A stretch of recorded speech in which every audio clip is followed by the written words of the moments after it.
అన్న ఒక్క విషయం చెప్పండి. మనకు ప్రభుత్వం జాబ్ క్యాలెండర్ ఏటా జాబ్ క్యాలెండర్ ఇస్తామని, ఆ జాబ్ క్యాలెండర్ ప్రకారమే ఉద్యోగాలు భర్తీ చేస్తామని ప్రకటించింది.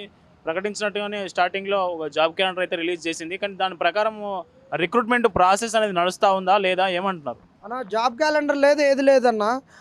ఆ జాబ్ క్యాలెండర్ అనేటటువంటిది ఒక మిథ్య. ఎందుకంటే వాళ్ళు ఆ రోజు ఇచ్చినటువంటిది ఇది ఎలక్షన్ల ముంగట ఇచ్చిర్రు. ఇక్కడ ఎవరిది సంతకం ఉంది చూడండి, బట్టి విక్రమార్క ఉంది, రేవంత్ రెడ్డిది ఉంది. ఇది లక్షలు పెట్టి ఆ రోజు ఫ్రంట్ పేజీలు వేయించినటువంటిది ఎలక్షన్లకు ముందు రోజు. దాని తర్వాత వీళ్ళు ఇచ్చినటువంటి జాబ్ క్యాలెండర్లలో ఎక్కడ కానీ డేట్స్ లేవు. ఇది ఇది ఫస్ట్ ఇచ్చిన జాబ్ క్యాలెండరు, ఇది ఫస్ట్ ఇచ్చింది ఎలక్షన్స్ అప్పుడు ఇచ్చింది. ఇది అయిపోయినాక మళ్ళీ నిండు అసెంబ్లీలో వీళ్ళు ఒక జాబ్ క్యాలెండర్ ఇచ్చిర్రు. ఇది సర్పంచ్ ఎన్నికలకు ముందు లెక్క. ఇక్కడ ఎక్కడన్నా డేట్స్ ఉన్నాయా? ఎగ్జామ్ డేట్ ఏంది, ఎన్ని వేకెన్సీస్ ఉన్నాయనేది ఉందా ఈ జాబ్ క్యాలెండర్లో? లేదు. ఈ జాబ్ క్యాలెండర్ అయిపోయింది, ఈ జాబ్ క్యాలెండర్ అయిపోయింది. మరి ఇప్పుడు ఏ జాబ్ క్యాలెండర్ ఇస్తాడు? అందుకనే వీళ్ళని మేము అప్పుడు అడిగినాం గతంలో కూడా, నువ్వు జాబ్ క్యాలెండర్ అని పెట్టేసి ఉట్టికి ఇట్లా పెట్టు ఖాళీ పేజీలు, మేము ఈ ఖాళీ పేజీలలో మాకు ఏమేం కావాలో మేమే రాసుకుంటాం అని చెప్పినాం. ఈ జాబ్ క్యాలెండర్ అనేది ఒక బోగస్, ఒక మోసం, ఒక దగ, నిరుద్యోగులను మోసం చేసేందుకు వచ్చినటువంటి వాళ్ళు ఈ కాంగ్రెస్ వాళ్ళు. మళ్ళీ ఇప్పుడు ఏం చేస్తున్నారంటే, ఈ స్థానిక సంస్థలు ఎన్నికలు వస్తున్నాయి కదా, ఈ ఎన్నికల వేళ మళ్ళీ జాబ్ క్యాలెండర్ అని మాట్లాడుతున్నాం. ఇక్కడ ఒకడు ఉంటాడు రియాజ్ అని, ఆయన అంత పెద్ద ఆయన ఒకడు అని అట్లా సంబోధించొద్దు, కానీ ఆవేదనతో మాట్లాడుతున్నాం. ఆయన నిన్ను అంటాడు, జాబ్ క్యాలెండర్ వస్తున్నది మీరు చదువుకోరి, ఆ ఉద్యోగాలకు ప్రిపేర్ కాండి. ఈ నా వీడియో కూడా ఎవడైతే సీరియస్గా చదువుకుంటాడో, సిన్సియర్గా చదువుకుంటాడో వానికి అంకితం, వాడే చూడరు అని చెప్తున్నాడు. అసలు ఎంత లోఫర్ మనిషి అంటే, ఆ లోఫర్ మనిషి ఇంత గ్రూప్ 2 గ్రూప్ 3 మీద అసలు ఆయనకి ఏ అవగాహన లేదు, ఏ కేసులు ఉన్నాయనేది తెలియదు.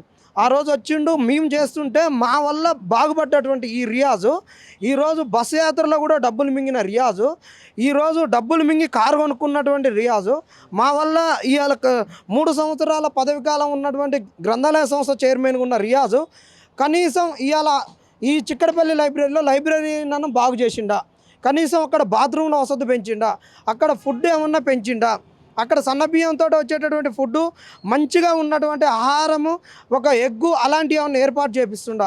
ఏది లేదు. ఈయన ఇంకా ఏం చేసిండో తెలుసా?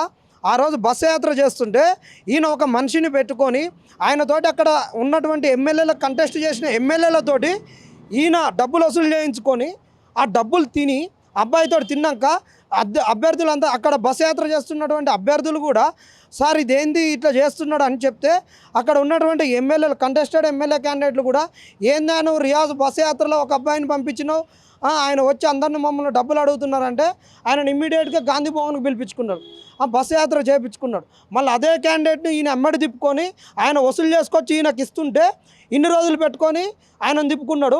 ఇప్పుడు ఆయన అంటే ఎక్కడెక్కడోనంటే వసూలు చేస్తున్నాడు, ఒక మంత్రి పిఆర్ఓ అని పెట్టుకొని చేసుకున్నాడు ఈయన అని చెప్పేసి ఆయనను అరెస్ట్ చేసిరంట మొన్నటి వరకు. ఈ క్యాండిడేట్ ఈ విషయం ఎందుకు చెప్తున్నానంటే, పొన్నం ప్రభాకర్ పిలిపించుకొని నిరుద్యోగులు బస్సు యాత్ర చేసినటువంటి పిల్లలకు ఏదో ఒకటి నేను మంచి చేయాలి, ఈ పిల్లలు పాపం ఎస్సీ ఎస్టీ బీసీ బిడ్డలు, చాలా బీద పిల్లలు, తెలంగాణలో ఉన్నటువంటి అగ్రవర్ణాలలో ఉన్న బీద పిల్లలు కూడా మా గురించి కష్టపడ్డారు, వీళ్ళకి ఏదో ఒకటి చేయాలని పొన్నం ప్రభాకర్ గారు పిలిస్తే, ఈ రియాజును ఆడ ఉంటే రియాజ్ తోటి 5 నిమిషాలు మాట్లాడతానంటే, రియాజ్ తోటి మాట్లాడినాక బయటకు వచ్చినాక మీకు చేయము, అసలు మీరు పైసలు తీసుకొని చేసిర్రంట, మీకు ఎందుకు చేయాలి, పోరి చూద్దామని పొన్నం ప్రభాకర్ ఆ క్యాబిన్లో రియాజ్ సార్ ఏం మాట్లాడిండు? ఆయన బయటకు వచ్చి మీ బస్సు యాత్రలో ఉన్నటువంటి వెంకరెడ్డి అనే వ్యక్తి మీ బస్సు యాత్రికులు అనే పేరుతోటి ఈరోజు ఇట్లా డబ్బులు అడుగుతున్నాడు, మోసం చేస్తున్నాడని రియాజు అక్కడ పొన్నం ప్రభాకర్ గారితో మాట్లాడిర్రు. నాకు సంస్కారం సభ్యత లేదనుకోవద్దు, ఏకవాక్యంతో రియాజ్ అని మాట్లాడుతుంటే ఆ రోజు ఆయన చేసినటువంటి నిర్వాహకం చూడండి. ఈ మంత్రి పొన్నం గారి ఈయన పొంగిలేటి శ్రీనివాసరెడ్డి పిఏ అని చెప్పుకొని ఇక వసూళ్ళకు తెగబడ్డ వ్యక్తి, ఆయన గురించి ఇంత పెద్దగా వచ్చింది, వేటీ న్యూస్లో కూడా ఫోటోలతో సహా వచ్చింది. ఈయన అడ్డం పెట్టుకొని ఈయన రియాజ్ చేసినటువంటి ఇవన్నీ వచ్చినాయి, ఇవన్నీ వచ్చినటువంటి వార్తలే నిన్న మొన్న వచ్చినాయి. మరి మేము అడుగుతున్నాం, ఈయనను నువ్వు ఎందుకు తిప్పుకొని ఉన్నావు? బస్సు యాత్ర కన్నా ముందు అశోక్ నగర్లో ధర్నాలు చేసేటప్పుడు ఎందుకు తిప్పుకున్నావు? ఆయన డబ్బులు వసూలు చేస్తున్నాడని తెలిసినా ఎందుకు తిప్పుకున్నావు? బస్సు యాత్రలు ఎందుకు పెట్టుకున్నావు? బస్సు యాత్రలో కంప్లైంట్ ఇస్తే గాంధీ భవన్కి తెలుసుకొని ఎందుకు పెట్టుకున్నావు? దాని తర్వాత ఈయన బస్సు యాత్ర చక్కగా చేయకుండా ఎందుకు పిలుచుకొని చేసుకున్నావు? ఈయన వసూలు చేసిన డబ్బులలో నీ వాటా ఎంత? ఈరోజు ఈయనను అడ్డుపెట్టి మాకు పొన్నం ప్రభాకర్ గారు సాయం చేస్తున్నా ఒక మనిషికి ₹1 కోటి పిఎంఈజీ కింద కానీ ఎన్ఎల్ఎం కింద కానీ ఏదో ఒక లోన్లు ఇస్తా కొలాటరల్ ఫ్రీ లోన్ ఇవ్వడానికి కాంగ్రెస్ ప్రభుత్వం దగ్గరికి వస్తే రియాజ్ ఎందుకు అడ్డుకున్నాడు? రియాజు బస్సు యాత్ర చేసిన నిరుద్యోగుల పొట్టగొట్టిండు. ఇవాళ అశోక్ నగర్లో ఉన్నటువంటి నిరుద్యోగుల పొట్టగొట్టేది కూడా రియాజే. ఈ రియాజ్ ఏది చెప్తే అదే నడుస్తున్నది. ఈయన వేమ నరేందర్ రెడ్డికి దగ్గర అందరికీ దగ్గర నిన్న వీడియో ఎందుకు పెట్టిండు? ఈయనకి ఏం తెలియదు, చట్టం గురించి తెలియదు, కేసుల గురించి తెలియదు, దేని గురించి తెలియదు. ఈ రియాజ్ ఇంకేం చేస్తాడంటే ఎట్లా బెదిరిస్తాడంటే, అమ్మో నాకు గుండెపోటు ఉన్నది, నేను చచ్చిపోతా, మీరు వచ్చి నన్ను బెదిరిస్తున్నారు, నేను చస్తా అని బెదిరిస్తాడు.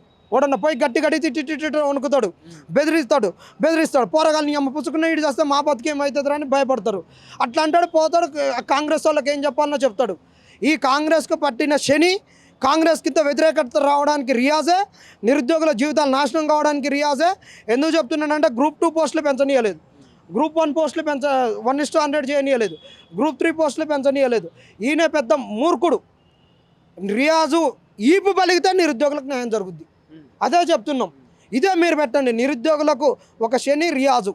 ఈయన పెద్ద దందాలు చేస్తాడు తెలుసా, అందరిని అడ్డు పెట్టుకొని దందాలు చేస్తాడు. ఏమన్నంటే నా పిల్లల మీద ఒట్టు, నేను నా అన్న కట్టించి నా అన్న ఇచ్చిన పైసలతోటి కారు కొనుక్కున్నా, నా కాడ ఈఎంఐ లేదు, నా కొడుకు ఫీజు కట్టలేకపోతున్నా, నా బిడ్డకు ఫీజు కట్టలేకపోతున్నా, నా పిల్లలు తెచ్చిన పైసలతోటి బతుకుతున్నా, నాకు ఇంతవరకు 6 నెలల సంది జీతం ఇవ్వలేదు కాంగ్రెస్ వాళ్ళు, ఆ విద్యాలయ సంస్థలు ఏం లేదు, నేను కష్టపడి వచ్చినోడిని, నేను ఒక మైనార్టీని, నా మీద ఎందుకు కక్ష కట్టిర్రు, నేను పోతే రెడ్డిలు కనీసం నన్ను పక్కన కూర్చొనియట్లేదు, అగ్రకులాల ఆధిపత్యంతో నేను ఇంత ఈ స్థాయికి ఎట్నో ఒకట్లా తట్టుకొని వస్తుంటే నా మీద ఎందుకు నీ మీద ఎవరికి కక్ష లేదు, నువ్వు మా మీద ఎందుకు కక్ష చూపిస్తున్నావు, మాకు దక్కాల్సినటువంటి నోటిఫికేషన్లకు నువ్వెందుకు అడ్డుపడుతున్నావు, వాళ్ళు ఇస్తే నీకెందుకని అడుగుతున్నావు.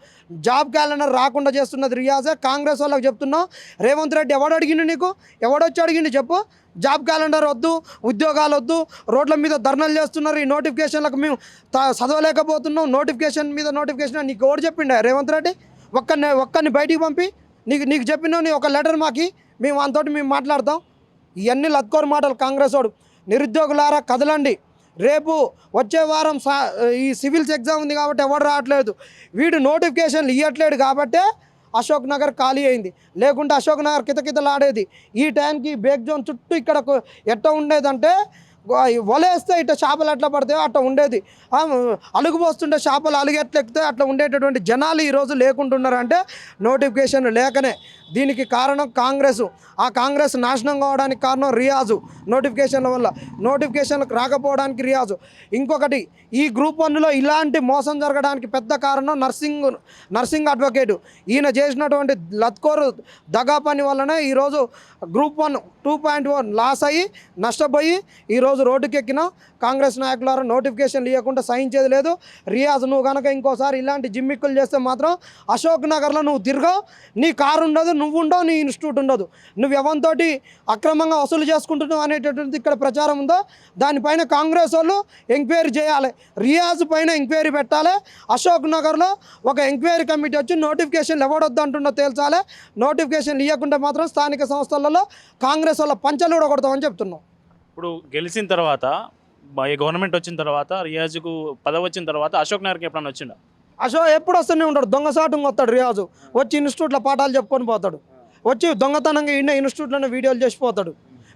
మీతోటి మాకేం దుష్మాన్, కాంగ్రెస్ వాళ్ళతోటి మీ గురించే కదా గెలిపించి, మీ గురించే కదా మీ పక్క నుండి జాబ్ క్యాలెండర్ ఇవన్నీ బీఆర్ఎస్ వాళ్ళు మేనిఫెస్టోలో ఒక్క అంశం పెట్టలేదు, మీరు జాబ్ క్యాలెండర్ పెట్టారు, మీతోటి కదా మేము చేసింది, ఇవన్నీ మీ గురించే చేసినాం కదా. ఈరోజు మాకేం దుష్మాన్, నువ్వు వచ్చినాక గీ నోటిఫికేషన్ కాంగ్రెస్ ఇచ్చింది, సిగ్గు లేకుండా గీ నోటిఫికేషన్లు ఇచ్చి 60,000 నోటిఫికేషన్లు అన్నది. ఇవన్నీ బీఆర్ఎస్ వాళ్ళు ఇచ్చినటువంటి నోటిఫికేషన్లే, వాళ్ళు ఇచ్చినటువంటి ఉద్యోగాలు పెట్టినటువంటి దానికి వీళ్ళు పట్టాలు ఇచ్చుకుంటా, అపాయింట్మెంట్ ఆర్డర్లు ఇచ్చుకుంటా చెప్తున్నారు. మాకు ఎవరితో దుష్మాన్ లేదు. మాకెందుకు దుష్మాన్? ఏమన్నా రాజకీయ నాయకులమా?